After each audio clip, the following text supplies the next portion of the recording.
la Suisse n'a pas connu la Première Guerre mondiale et n'a pas connu la Seconde Guerre mondiale. Donc elle a bénéficié du fait que ses infrastructures étaient en bon état. Et ça, on le dit jamais assez. Plus que le secret bancaire, c'était le fait qu'elle a pu répondre à la demande lorsqu'il a fallu reconstruire l'Europe. Bonjour et bienvenue dans Be My Guest, je vous emmène à la rencontre de ceux qui font et de ceux qui pensent le digital. Aujourd'hui, je reçois Blaise Mathey, qui est directeur général de la Fédération des entreprises romandes. C'est donc une association d'entreprises dont les membres peuvent aussi bien être des géants mondiaux basés en Suisse francophone que des PME ou des indépendants. Alors pourquoi donner la parole au patron des patrons de Suisse romande ? Parce que j'ai animé plusieurs conférences où il intervenait et j'étais très intéressé par son regard toujours pertinent sur des sujets aussi variés que l'intelligence artificielle, l'innovation, les ruptures technologiques ou le futur du travail. C'est un homme pointu mais très pragmatique avec un esprit d'analyse très ancré dans le réel. Il a des antennes déployées localement mais aussi à l'international. Il participe par exemple aux travaux du Bureau international du travail de l'ONU. C'est quelqu'un de très curieux et de très ouvert avec qui on peut parler de différents sujets. J'ai évoqué dans cette conversation l'automatisation, le futur du travail, va-t-on vers un chômage de masse, la transformation digitale des entreprises, les défis de la formation quand on se prépare à des métiers qui n'existent pas encore, et je lui ai demandé aussi de s'exprimer, de nous livrer les secrets du miracle économique suisse. Be My Guest, présenté par Laurent Haug, en partenariat avec 200 idées et créa, école membre de INSEQ. Bonjour Blaise Mathey. Bonjour.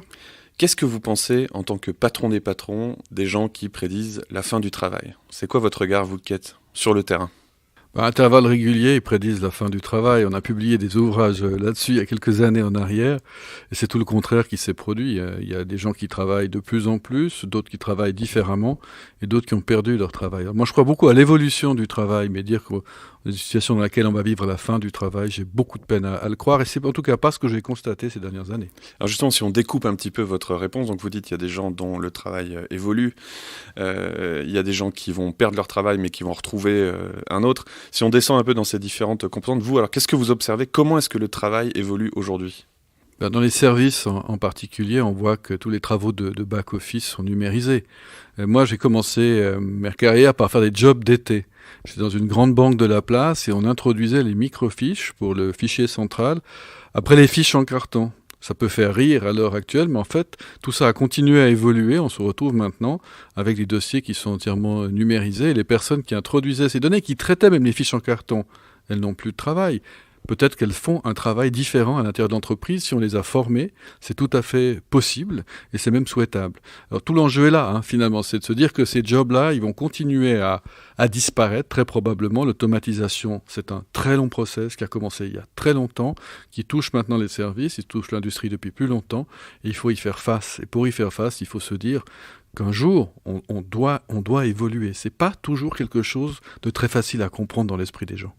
C'est vrai que quand on se plonge dans l'histoire, on voit qu'en effet, il faut se plonger un petit peu, c'est pas au quotidien qu'on voit ça, mais il y a énormément de métiers qui ont disparu. Il y avait des gens qui allumaient les lampadaires dans les rues, il y avait des opérateurs qui connectaient les téléphones, etc. Il y avait des opérateurs dans les ascenseurs, ça c'est quelques exemples de Absolument, j'en ai connu. Donc ce que vous dites, c'est qu'en fait, il y a une espèce de marche en avant de disparition de métiers, mais pas d'emplois. Non, tout à fait. Clairement, on a augmenté les emplois. Enfin, pour ce qui est de la situation en Suisse romande et en Suisse en général, on n'a pas cessé de créer des emplois. Ce qui est très intéressant, c'est qu'on voit que ces emplois sont des emplois à haute qualification et bien rémunérés. C'est la raison pour laquelle en Suisse, la part entre la rémunération du travail et du capital est restée extrêmement stable. Il n'y a pas eu de dégradation. Et on l'attribue au haut niveau de formation, de qualification des gens qui génèrent un haut niveau de rémunération.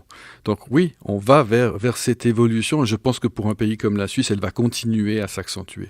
C'est-à-dire qu'en fait, l'automatisation, plutôt que de rendre l'humain obsolète, quelque part, le pousse en avant, le pousse vers des nouvelles capacités, des nouvelles compétences. Absolument, je pense qu'elle lui retire un certain nombre de tâches qu'il n'apprécie pas forcément. Pensez aux lavandières, on les a plus au bord du Rhône, ce Rhône que je vois tous les jours. Elles ont disparu il y a longtemps. Ça ne veut pas dire pour autant qu'on n'ait plus de buanderie. On parle de l'automatisation des buanderies, cela étant. Et ça ne veut pas dire qu'on n'ait pas non plus des nécessités très domestiques de laver son linge. Voilà, les choses ont simplement évolué, la mécanisation est là, et je crois que le processus va encore continuer pour quelques années, et c'est très bien dans la mesure où ce sont des tâches qui ne sont pas forcément les plus excitantes. Après, il faut évidemment ne pas être désœuvré, il faut être prêt à en faire d'autres. Donc il y a un enjeu en fait d'aider ces gens à peut-être dont le job s'automatise à migrer vers des nouvelles occupations. Alors d'où elle vient cette peur ? Pourquoi est-ce que c'est un des grands sujets en ce moment ? On nous dit l'intelligence artificielle, il y a des conférenciers qui arrivent qui nous disent dans 5 ans il y aura plus besoin de travailler, ou alors ça c'est la version positive, les machines travailleront pour nous, ou alors au contraire ça va être c'est le chaos, il faut absolument arrêter l'intelligence artificielle. D'où vient cette peur ? Bon, de toute façon, l'homme vit toujours avec des grandes peurs. Et ça vient sans doute du fait qu'il est dans le système solaire et que ce système, un jour ou l'autre, disparaîtra. Ça ne veut pas dire qu'il saura pourquoi, et comment et quand ça se fera, mais cette grande peur, au fond, elle est au fond de lui-même. Cette grande peur aussi, elle est venue de sa période de confrontation extrême avec d'autres espèces qui étaient en compétition avec lui. On a ce côté au fond de nous qui nous fait craindre à intervalles réguliers de grandes catastrophes. Et vous constaterez d'ailleurs que les émotions négatives sont extrêmement puissantes. Elles rassemblent très facilement des gens. C'est beaucoup moins le cas des émotions positives. Et pourtant, s'il n'y avait pas eu des émotions positives, on n'aurait pas eu le progrès technologique. Et on sait que ce progrès technologique peut nous permettre de faire face à toute une série de défis. On a traité la maladie et des pandémies atroces dans le passé, on a réussi à les éradiquer. On doit pouvoir faire la même chose avec les défis du futur, en particulier le défi environnemental. Ça, j'en suis convaincu. Mais évidemment, on peut toujours avoir peur en tout temps et on peut penser que c'est la catastrophe qui s'annonce, ou alors se dire que non, on va pouvoir trouver de nouvelles formes d'emploi et ces nouvelles formes d'emploi nous permettront de faire face à toute une série de défis, comme on l'a fait avec succès dans le passé. Peut-être que la peur vient du fait qu'on voit les emplois qui disparaissent, pour les gens qui autour d'eux ont des membres de la famille dont peut-être le métier a été automatisé, mais on ne voit pas forcément ces métiers que vous venez d'évoquer qui sont les métiers du futur. C'est quoi les métiers que vous voyez aujourd'hui apparaître dans les entreprises ? Alors je vais dire pour les gens qui ne savent pas, mais vous êtes le directeur général de la FER, et la FER c'est la Fédération des entreprises romandes, c'est à peu près toute la partie francophone, moins le canton de Vaud, c'est la petite spécificité du coin. Toujours est-il que c'est des centaines et des centaines d'entreprises qui vont aller de multinationales avec des dizaines de milliers d'employés jusqu'à des petits indépendants qui font un food truck ou quelque chose de très personnel. C'est quoi les nouveaux métiers que vous voyez apparaître dans ce terreau dans lequel vous êtes tous les jours ? Alors, il y a toute une série de nouveaux métiers. On voit des métiers de communication qui ont considérablement évolué. On n'est plus dans le papier, on est dans le numérique. Alors vous devez d'abord concevoir cette communication. Vous devez bien entendu surveiller la façon dont elle est traitée. Les réseaux sociaux, ça n'existait pas il y a 10 ans, les réseaux sociaux. Maintenant, si vous n'avez pas une veille sur les réseaux sociaux, eh bien, je crains que votre entreprise ne fasse donner dans le futur quelques difficultés avec sa réputation ou avec les informations qu'elle diffuse, sans parler du fait que si vous n'y êtes pas, vous ne pouvez pas non plus vendre vos services. Donc tous ces métiers-là n'existaient pas. Et c'est tellement intéressant qu'on s'est dit qu'on allait, avec nos collègues vaudois, soutenir une étude sur les métiers du digital, savoir en quoi ça consistait. Et la personne qui a fait ce travail a essayé de recenser ces métiers. Mission quasiment impossible. L'étude va sortir ces prochains jours et vous verrez qu'au fond, sous une même appellation, on peut avoir 10-15 métiers différents. Et c'est peut-être des métiers qui ont été décrits l'année passée, qui cette année sont encore différents de ce qu'ils étaient l'année passée. Donc oui, tout ce qui a trait au digital a profondément transformé les métiers d'entreprise et on a beaucoup plus de gens autour de ces métiers du digital qu'on en a, comme je le disais tout à l'heure, autour des fiches à classer. Je veux dire, tout ce qui était information papier a été numérisé. Et je peux vous le dire, je l'ai vu dans mon entreprise, avec la numérisation des institutions sociales, on avait à l'époque des armoires sur des kilomètres, pratiquement. Et ce qui est intéressant, c'est que j'ai une des personnes qui faisait ces traitements, qui est elle-même devenue programmeur en informatique et programmeur de talent. Donc c'est tout à fait possible de passer de l'un à l'autre. On a des exemples concrets. Mais vrai, je crois que la numérisation, elle a créé tous ces jobs autour et qu'on a parfois de la peine à décrire parce que finalement, c'est tellement nouveau et tellement évolutif qu'on peut pas mettre un nom avec un crayon là-dessus aussi facilement qu'on l'imagine. Des fois, on sait même pas en quoi ça consiste précisément parce qu'on le connaît pas nous-mêmes très bien. Voilà, moi j'ai vécu cette révolution et c'est vrai qu'il y a 20 ans, il y avait un métier, c'était webmaster. Et aujourd'hui, il y en a, c'est plutôt en centaines à mon avis, parce que chaque technologie demande une spécialisation. En effet, maintenant, il va falloir des gens pour communiquer sur chacun des réseaux sociaux parce que ça devient une façon de parler différente. Il y a à chaque fois, tous les 2 ans, on rajoute de la réalité augmentée, de la réalité virtuelle, du blockchain, de l'intelligence artificielle. C'est vrai que c'est des centaines et des centaines de milliers d'emplois. C'est un exemple, mais évidemment que tout ce qui a trait à l'informatique de base des entreprises continue à exister. Et donc ça s'est ajouté à une présence déjà forte depuis plusieurs années de personnes chargées des systèmes d'information. Et ça a complété au fond un dispositif, d'ailleurs souvent en dehors des systèmes d'information eux-mêmes. Il faut bien comprendre que en fait, ce sont des équipes qu'on retrouve à la communication, qu'on va retrouver dans d'autres types de prestations, mais pas forcément au système d'information. Et ça suppose une très très grande coordination entre les divers services qui sont chargés de mettre à disposition ces nouveaux services. Donc on a à la fois le traditionnel qui est toujours là parce que c'est le backbone en matière de système d'information, il ne faut jamais l'oublier. Il y a des choses de base qui ont été écrites là-dessus qu'il faut respecter. Et puis on a tout ce qui arrive de nouveau en termes de communication et de vente. Mais là, donc, on a parlé d'informatique, donc ça pourrait donner l'impression que les nouveaux jobs ne sont que là. Mais est-ce que vous voyez aussi des nouveaux services ? Parce que, par exemple, moi qui m'intéresse à l'histoire, comme vous le savez, j'ai découvert avec étonnement que le métier de coiffeur n'existait pas. Et c'est vrai qu'autour du bien-être, par exemple, on voit émerger des centaines de jobs autour du coaching, autour du bien-être, autour des animaux. Le toilettage pour chiens, j'imagine que ça n'existait pas il y a quelques années.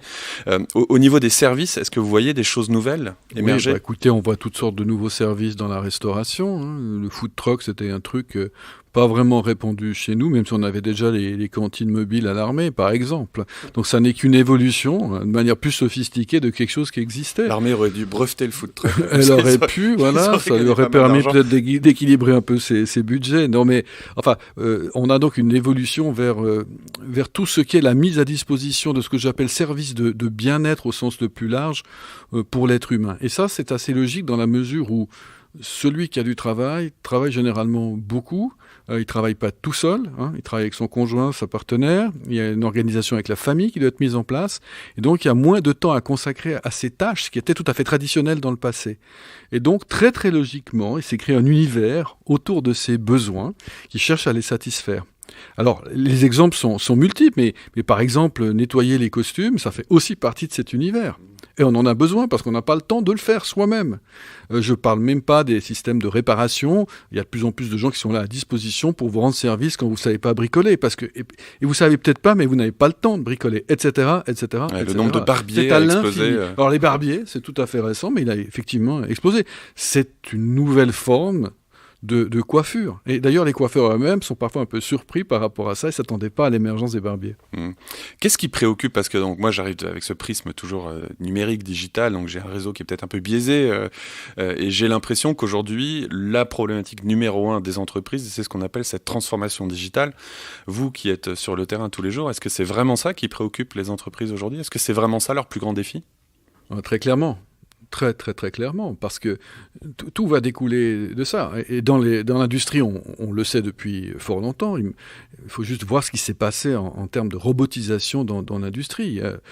On va dans des usines maintenant où il n'y a que des robots. Ça ne veut pas dire que derrière, il n'y a pas des êtres humains pour les programmer, les faire évoluer. Ça ne veut pas dire qu'il n'y ait pas des gens qui contrôlent la qualité à la sortie avec des protocoles qui sont différents. Mais ce qui est peut-être l'ironie d'ailleurs, si on peut remettre aujourd'hui, si une boîte comme Tesla arrive à rentabiliser des usines aux États-Unis, c'est parce qu'elle les fait avec des robots. Enfin, c'est comme si le robot était en train de ramener des emplois vers nos contrées, mais c'est plus du tout le même genre d'emploi. Et c'est clair que ça a des incidences sur le type d'emploi qui va être mis à disposition, sur la rémunération de ces emplois. On peut imaginer qu'il va y avoir une sorte de césure entre des emplois, je dirais pas qualifiés, mais peut-être peu qualifiés, pas bien rémunérés, des emplois très qualifiés et de mieux en mieux rémunérés, parce qu'on a besoin de faire vivre cette infrastructure de systèmes d'information. Je parle là vraiment des systèmes au sens le plus large, qu'il s'agisse d'un robot, d'une base de données ou d'un système de contrôle interne. C'est à peu près la même chose, la même problématique. Donc oui, il faut dire, le numérique est là, c'est vraiment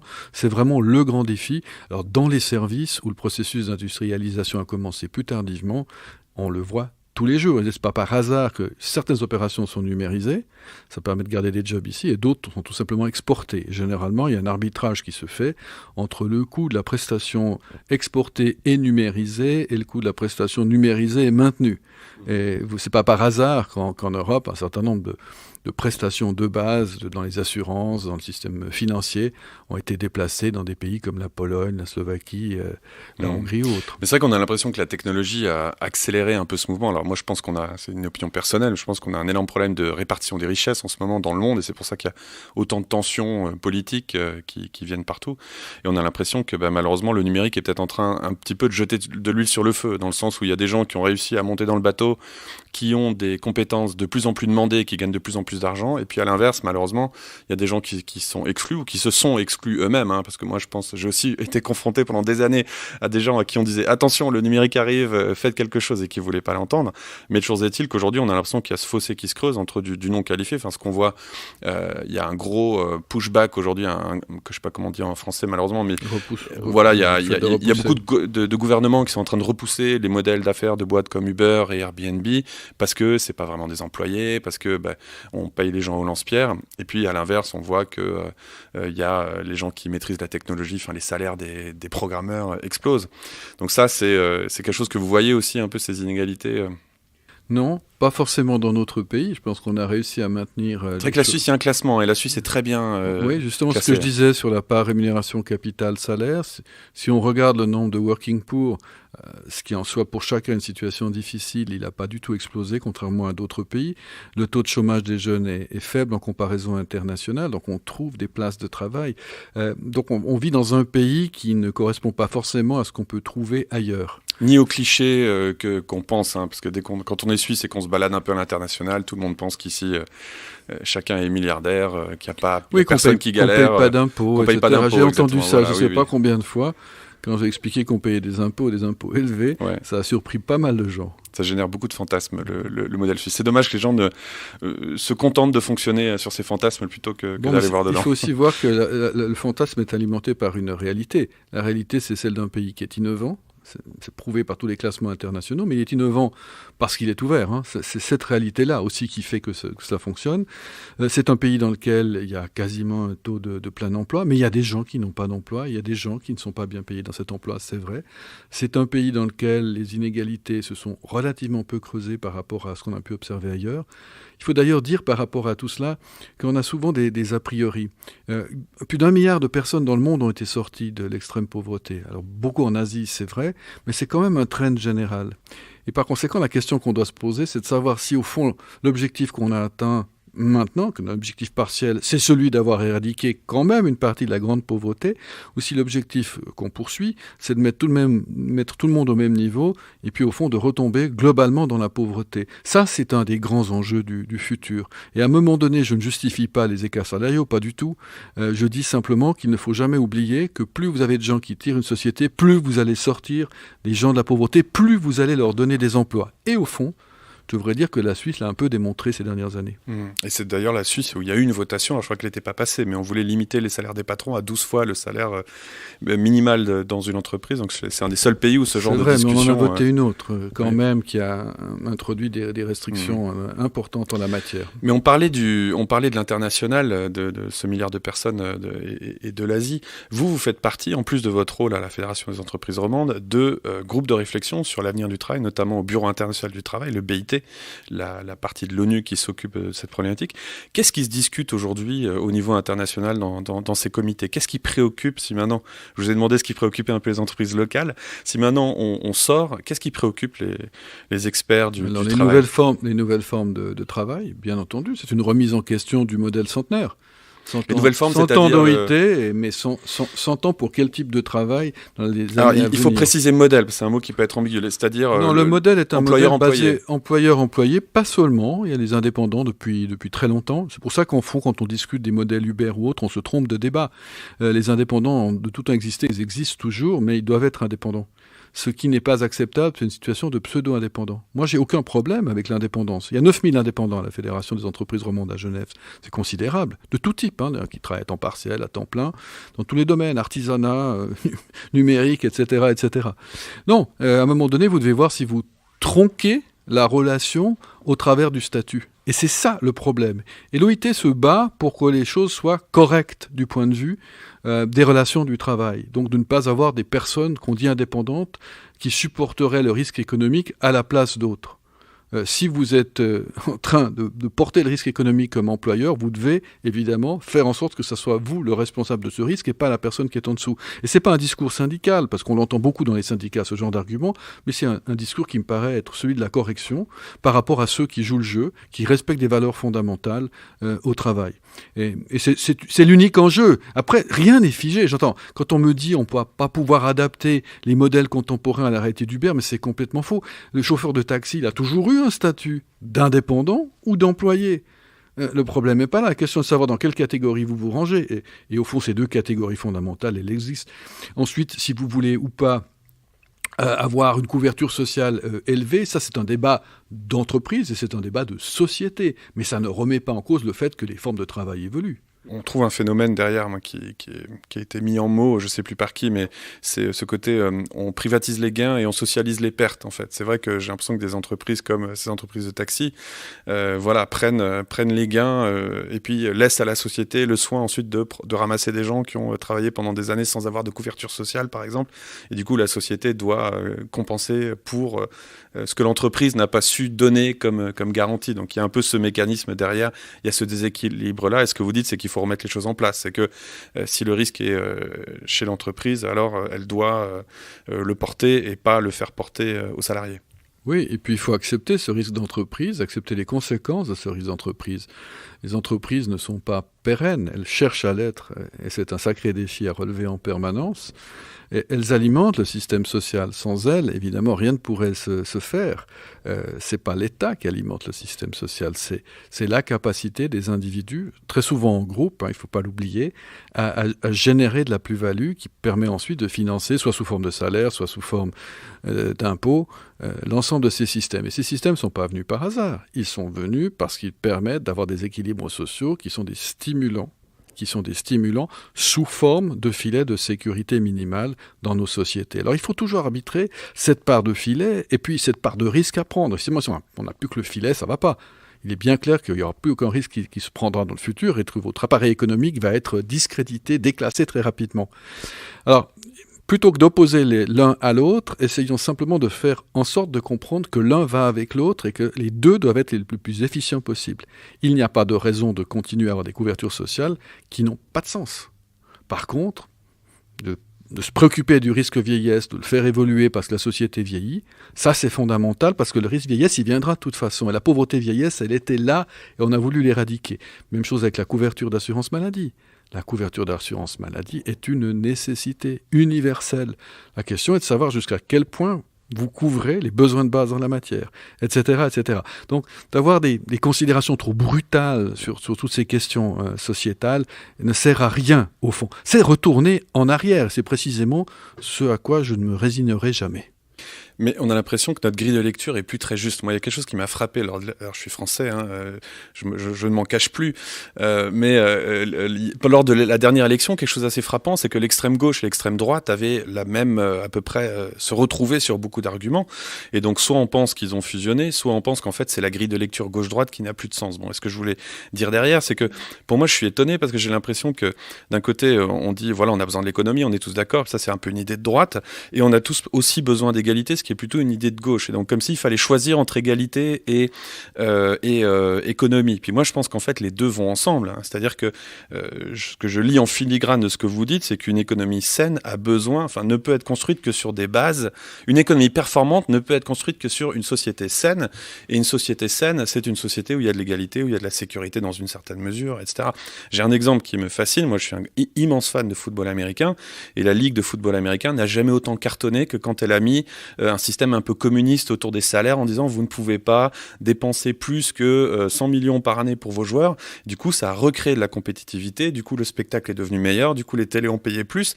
Et en fait, en mettant finalement une sorte de régulation puis un système un peu égalitaire, ils ont multiplié la valeur de leur ligue par 50. Et donc, c'est vrai qu'aujourd'hui, on a l'impression qu'on est en train de foutre en l'air tout un tas de fondamentaux de notre société. On parle de l'égalité, on parle de la vie privée, autour de tous ces débats autour de la surveillance, etc. Alors que ce sont des choses dont une société performante a besoin, et notamment pour sa réussite économique. Donc finalement, égalité et réussite économique sont des choses qui vont ensemble. Alors ça dépend comment vous concevez le principe d'égalité. Si c'est le principe du nivellement par le bas, ça n'ira pas. Si l'égalité, c'est celle des chances que vous saisissez ou pas, ça ira, ça fonctionnera. Et je crois qu'il faut être clair par rapport à ce principe-là. Il ne s'agit pas de tirer les gens vers le bas. Tirer les gens vers le bas, c'était le principe des systèmes collectivistes. Ils ont largement échoué. C'est le principe des systèmes dictatoriaux. Et généralement, il y a tout de même une minorité qu'on retrouve, ce que George Orwell avait si bien décrit dans Animal Farm, qui profite du système. Donc, en soi, ce n'est pas justifiable, quelle que soit la doctrine engagée derrière. C'est pour ça que je vous rejoins quand vous dites gauche-droite, finalement, est-ce que c'est encore le débat ? C'est un débat récent, hein, gauche-droite, ça date de la Révolution française. On ne se posait pas ces questions.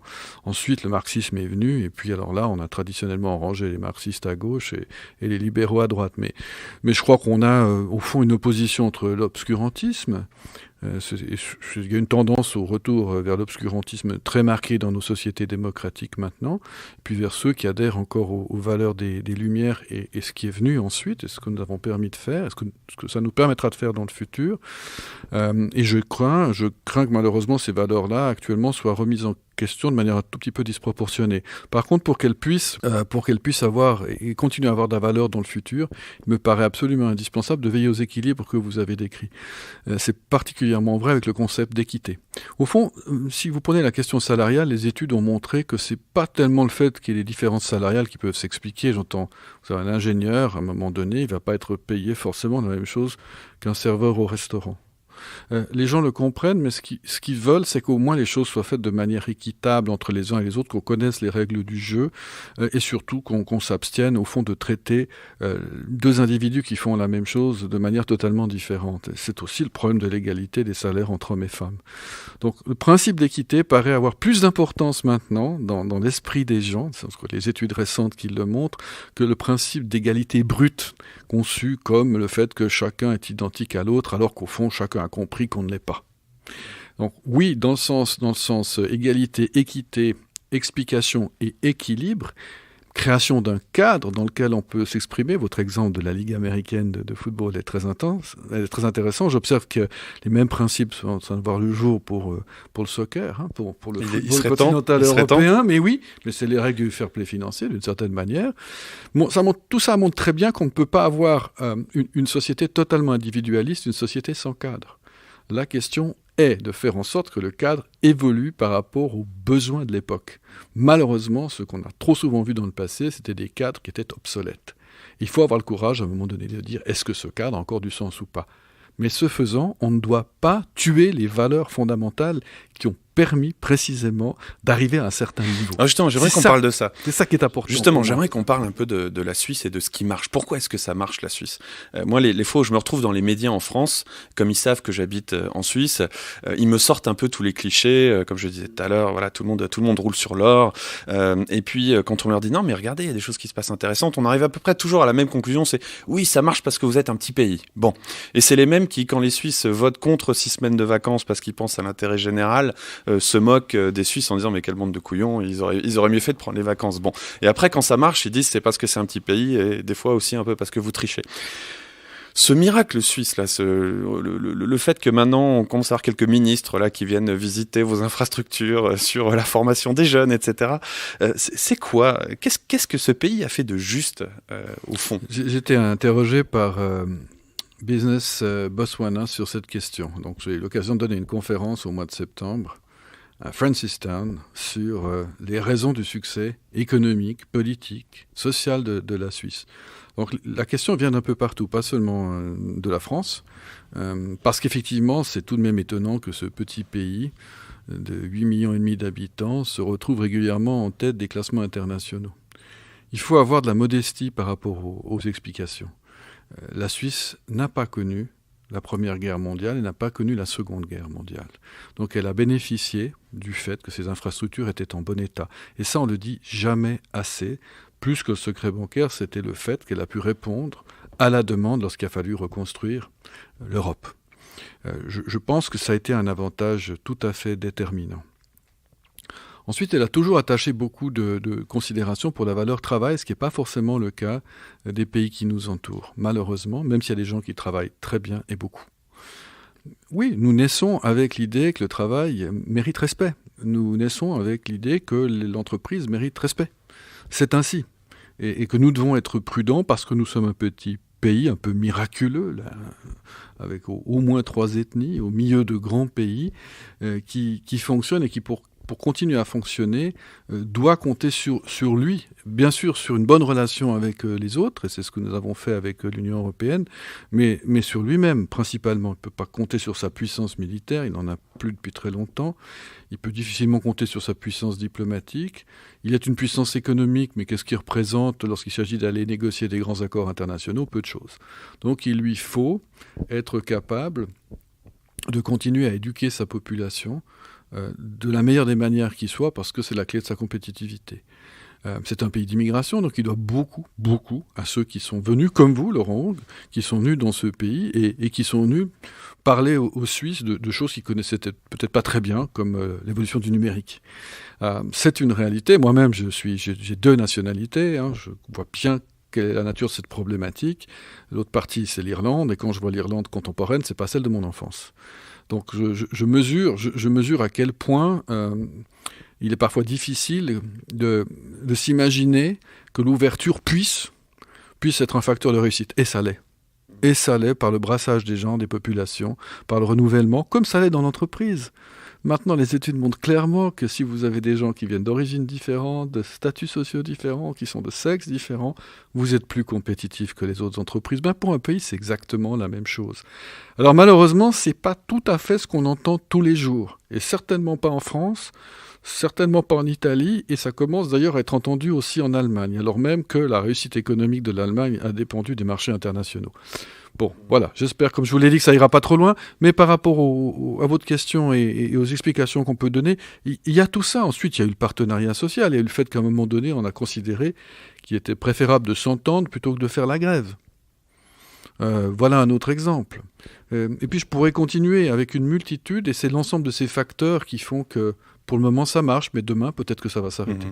Mais autant pendant quelques années il y avait cette obsession de copier la Silicon Valley, puis en fait c'est pas possible, parce qu'il y a un alignement de facteurs, des facteurs historiques, des facteurs culturels, des facteurs d'infrastructure peut-être, mais voilà, les gens qui veulent copier la Suisse, ça marchera pas non plus, parce que de nouveau il y a ces facteurs historiques qui sont par définition impossibles à reproduire, et puis c'est vrai qu'il y a un tissu culturel qui est unique. Ce côté, pour moi, un truc qui frappe dès qu'on arrive en Suisse, c'est le côté le collectif est plus important que l'individu. À quelques kilomètres d'ici, c'est l'inverse. Et donc, ça a aussi des conséquences sur ce qu'il est possible de faire, sur la façon dont ce que les gens attendent de la société, etc. C'est sûr que mon expérience, en tout cas dans les entreprises, c'est que finalement, le plus dur à faire évoluer n'est jamais la technologie, c'est l'humain.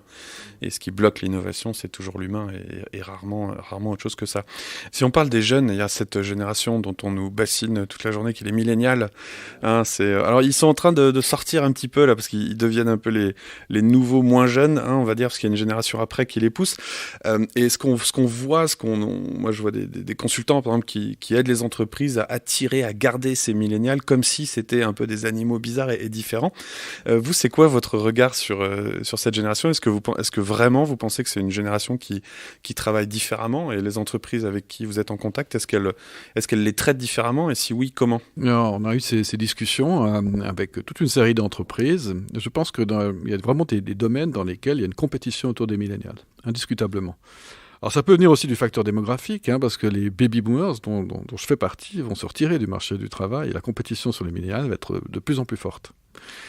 Après, est-ce que véritablement on peut entrer dans des schémas X, Y, Z comme on le fait? C'est très, très, très contesté. Objectivement, je pense qu'il y a des aspirations sociales, générales, qui sont peut-être un tout petit peu différentes. Mais au fond, même ma génération, elle aspirait à avoir plus de vacances et à travailler un peu moins. Maintenant, on aspire à pouvoir concilier le tout. Et comme la technologie nous permet de le faire, c'est là qu'est l'enjeu. C'est-à-dire que si vous restez dans un schéma de travail qui est celui des années 60, alors que vous pouvez très bien travailler à la maison, en tout cas dans le domaine des services, c'est tout à fait possible, que vous pouvez avoir des horaires un peu plus flexibles, ça va pas. Ça va pas parce qu'il n'y a pas coïncidence entre ce que la société a connu comme évolution et le monde du travail. Ça, c'est le véritable enjeu, à mes yeux. C'est de faire preuve de flexibilité. Mais il y a une grande fiduciaire internationale, je crois que c'est Deloitte, qui a fait une étude sur les millennials qui est absolument révélatrice des contradictions. Alors bien sûr, il faut pouvoir évoluer. L'entreprise est responsable de la formation et de l'évolution des gens. Ils aspirent à ça. Bien sûr, il faut pouvoir concilier vie professionnelle et vie familiale. Génération XYZ veut ça. OK. Mais qu'est-ce qu'elle veut avant tout ? Un bon salaire. Ça reste. Et là, ça va pas changer. Et du sens. Alors le sens, je pense que c'est beaucoup plus fort maintenant qu'autrefois. Il faut effectivement du sens, il faut des valeurs, sens et valeurs, les deux ensemble, et ça revient très très fort sur le devant de la scène, et je trouve que c'est plutôt rassurant si on relie ça par exemple au défi environnemental. Il faut se dire que l'activité qu'on est en train d'exercer doit autant que possible être conciliable avec cette préservation de la ressource naturelle à laquelle nous serons contraints parce que nous avons fait ce que nous faisons encore à l'environnement. Oui, certainement. Et je crois que là, il y a véritablement un enjeu pour ceux qui sont avant et qui doivent se dire quel est le sens que je donne maintenant à l'activité de mon entreprise.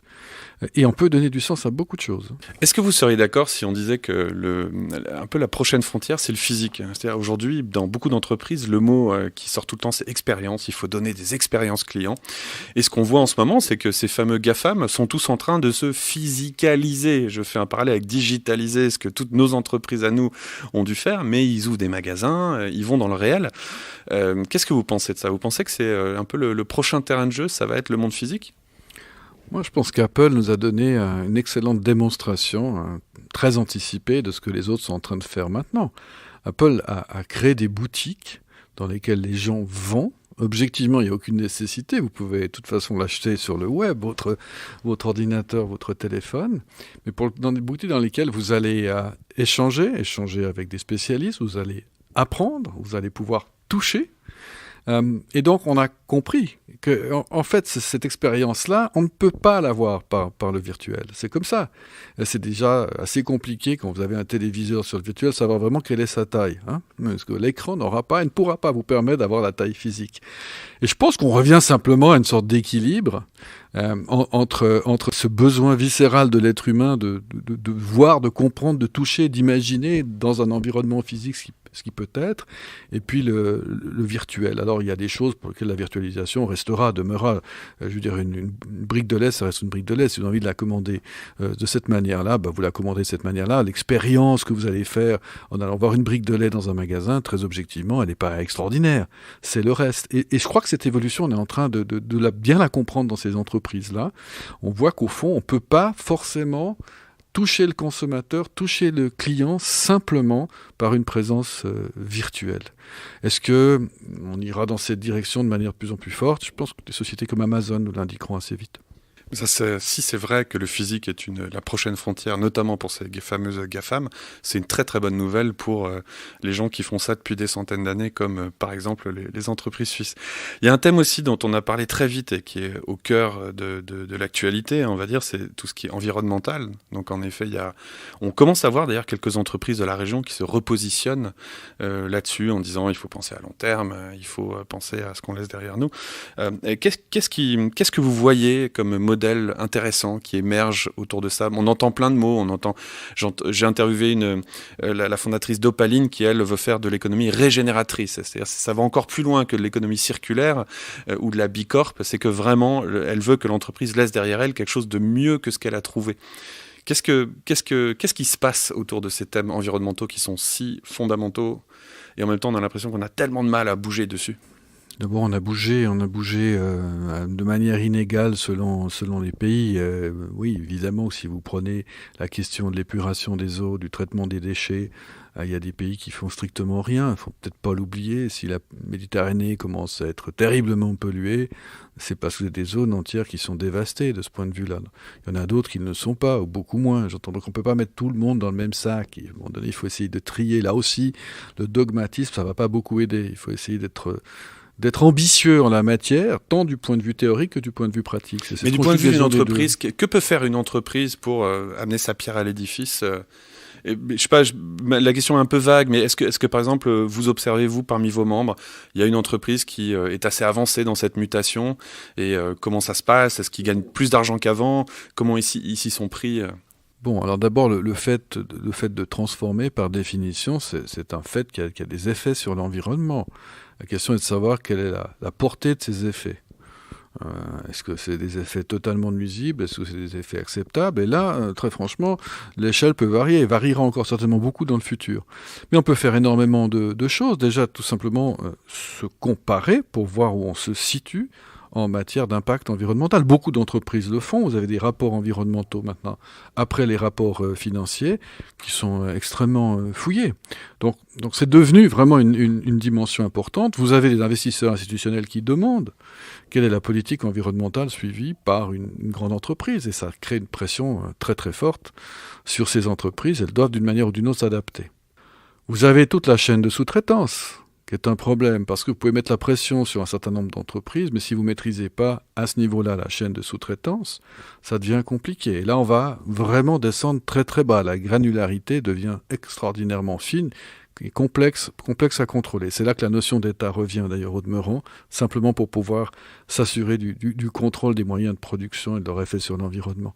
Donc vous voyez, c'est relativement complexe. En même temps, je pense qu'il faut garder à l'esprit qu'on a les moyens de s'occuper de la problématique environnementale, donc de faire en sorte que technologiquement, on en diminue l'impact, que ce soit par la consommation d'énergie, le recyclage, la production des matériaux. On a les moyens technologiques de le faire, et se garder de tout dogmatisme.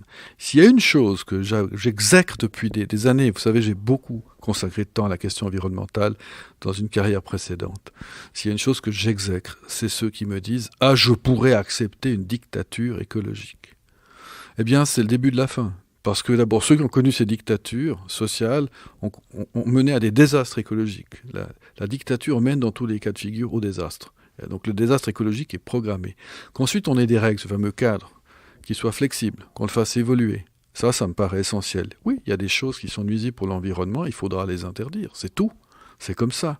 Oui, chaque individu est responsable dans son activité au quotidien et dans son activité collective des impacts qu'il peut avoir sur l'environnement. Oui, on peut faire beaucoup dans l'entreprise, tout simplement en diminuant les déchets, en diminuant la consommation d'énergie, en veillant aussi à ce que la vie naturelle ne soit pas détruite de manière irréversible, en organisant les transports, etc. Il y a une multitude de choses, mais il faut le faire. Il faut commencer avec des petites choses. Les petits ruisseaux font les grandes rivières, et ça, c'est bien vrai. Mais c'est ce genre de phénomènes, à mon avis, qui seront résolus le jour où, quelque part, ces objectifs environnementaux seront alignés avec les incentives de base de l'être humain. Et je posais la question aussi parce que je lisais il y a quelques jours que les technologies vertes vont créer des dizaines de millions d'emplois et que justement, ça va être une transition qui ne va pas que détruire des emplois peut-être liés au pétrole, etc., mais qui va aussi en créer énormément. Et le point de bascule sera le moment où, en fait, une entreprise gagnera plus d'argent, sera plus rentable parce que elle est plus respectueuse de l'environnement, parce que peut-être ça lui permettra d'attirer des meilleurs talents, parce que peut-être elle n'aura pas à payer... Vous savez, il y a un mythe un peu autour de tout ça. D'abord, chaque entreprise doit veiller déjà maintenant à sa structure de coût. Elle ne va pas consommer de l'énergie pour le plaisir d'en consommer. Toute l'industrie fait attention à sa consommation d'énergie depuis toujours. Alors, encore plus maintenant, parce que l'énergie est chère, mais évidemment, plus elle sera chère, plus il faudra faire attention. Elle va se raréfier de toute manière. Ça on le sait. Alors, ce qui fait que je trouve que ce procès qui est fait toujours, de chercher le coupable dans l'industrie ou dans l'entreprise, est un mauvais procès. Au fond, chacun d'entre nous, par sa consommation, contribue à cela. Et c'est à l'échelon de l'individu et ensuite à l'échelon de la collectivité qu'on peut arriver à diminuer ces impacts. Mais sur l'entreprise, et on l'a vu avec ce qui a été fait par l'Agence d'énergie en Suisse par exemple, les consommations ont diminué de manière absolument spectaculaire. Souvent c'est des choses très simples, vous mettez des potentiomètres un peu mieux réglés et vous faites diminuer votre consommation d'énergie. Je pensais, je sais pas, au Brésil, à la déforestation, à des entreprises qui utilisent les ressources naturelles. Je disais qu'à ce moment-là, la pression doit venir de l'ensemble de la chaîne. Je parlais de la chaîne de sous-traitance. Si vous ne traitez pas cet aspect-là, ça ne va pas. Mais vous avez évoqué la question des entreprises qui doivent trouver de la rentabilité autour de la production environnementale. Les capteurs solaires, c'est un bon exemple. Ils sont produits quasiment plus en Europe. Tout ça est parti en Chine. Vous êtes sûr que la production là-bas est respectueuse de l'environnement au nom de la protection de l'environnement ? J'en suis pas si sûr. Oui, c'est comme la voiture J'en suis électrique pas si sûr. qui tourne sur une centrale à charbon. Mais je le dis parce que je connais aussi des ingénieurs qui vont contrôler les usines dans ces pays. Il ne faut pas croire non plus que ça ne se fait pas dans le respect des normes environnementales. On a fait énormément de progrès dans tous ces pays par rapport à ça. Pas dans tous les domaines, mais on en a fait énormément. Alors la question c'est, pour redevenir compétitif, pour regagner de l'argent avec les capteurs solaires, vous faites quoi ? Vous faites de l'innovation technologique. Et c'est fort heureusement ce qui a été annoncé hier, semble-t-il, par une cellule de l'École polytechnique fédérale de Lausanne.